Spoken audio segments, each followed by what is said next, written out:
Does it fascinate you the number of misconceptions students come to your lessons with? Is it a constant effort to ensure that they don't leave your classroom with any? Do you reteach objectives when you detect misconceptions in your learners? Misconceptions can be developed at any point in learning. When misconceptions go unaddressed, it can severely affect students' overall performance and achievement. How can you eradicate misconceptions?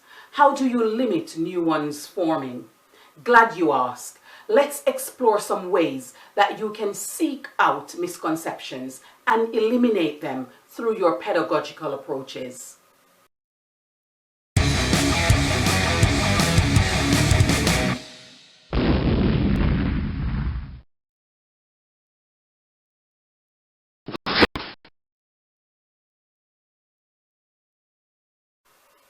Misconceptions are developed at different points in the learning experience.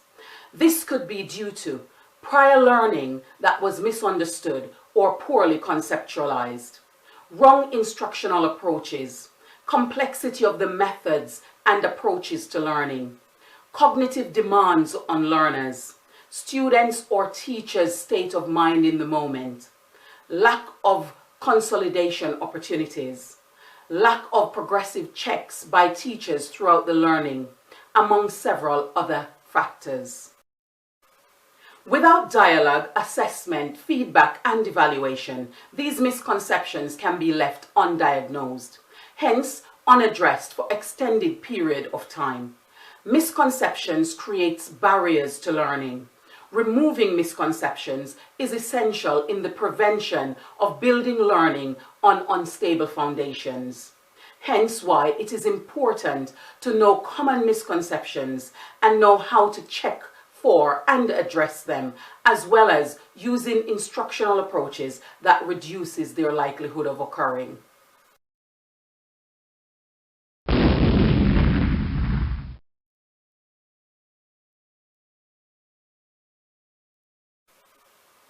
Be very clear and conscious of the prerequisite learning students need to have accomplished in order to access new levels of learning.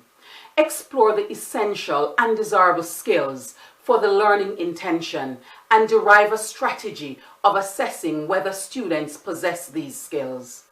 Use an array of retrieval practices to get students to showcase their foundational knowledge and give them opportunities to use this knowledge in ways that requires deeper thinking rather than simple recall.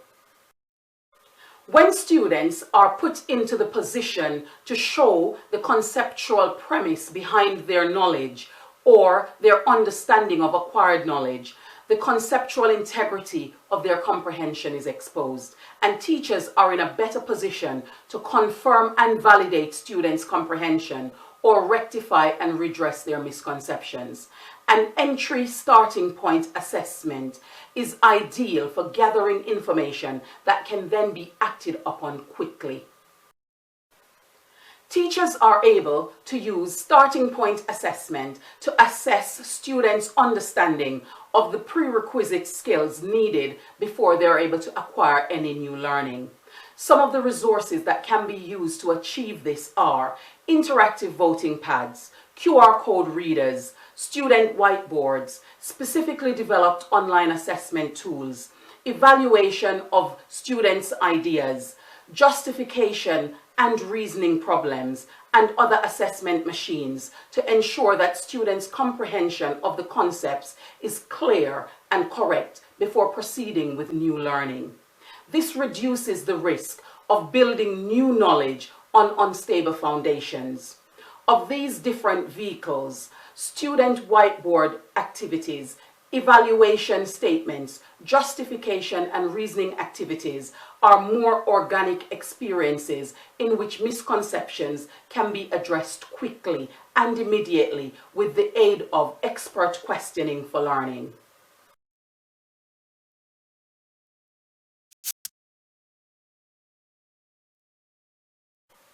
When using questioning to assess misconceptions, it is important to use the funnel questioning approach. Start with an open question and look interested in students' response to maintain engagement.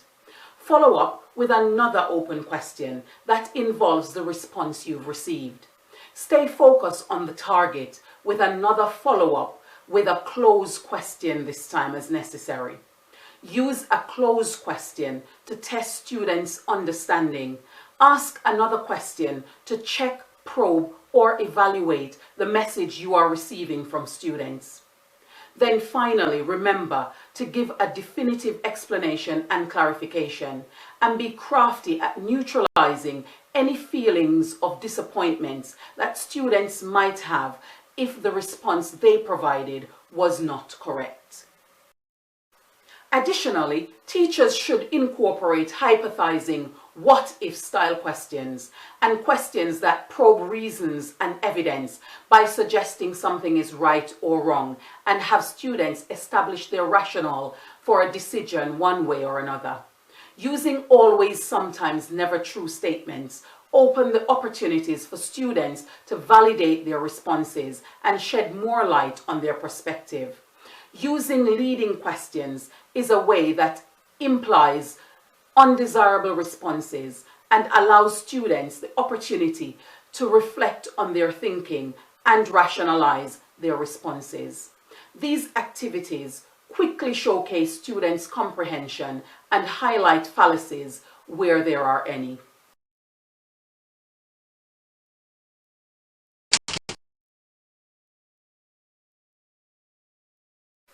When modeling, it is important that teachers are using bite-sized, sequential, and layered approach in their methodology. This allows students to build up techniques in an environment that already reduces their margin of error by measuring cognitive demands. Using relatable and relevant scenarios as teaching tools to overcome likely misconception hurdles is also a good approach. Thinking aloud in the modeling phase allows teachers to demonstrate to students how to approach the activity and enhances their development of the required skills. These techniques provide teachers the opportunity to address the misconceptions that students have and build new learning and thinking skills on solid foundations.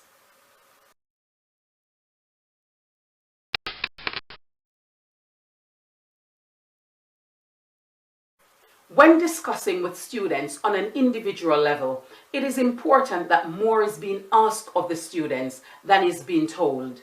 This way, students are sharing more of their ideas and giving the teacher an insight into their comprehension.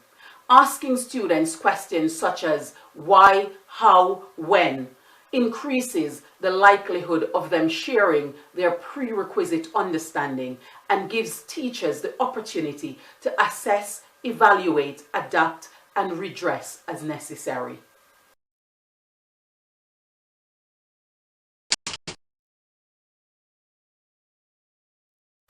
Misconceptions will happen throughout the learning cycle. It is up to the savvy teacher to identify where misconceptions are likely to occur and explore differing techniques to reduce the likelihood of misconceptions occurring.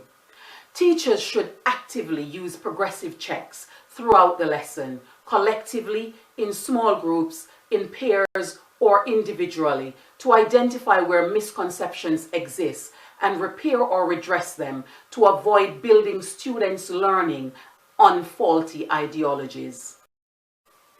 Additionally, having an open, safe, and stimulating environment where students feel confident to ask questions provide the conditions necessary for misconceptions to be aired and rectified.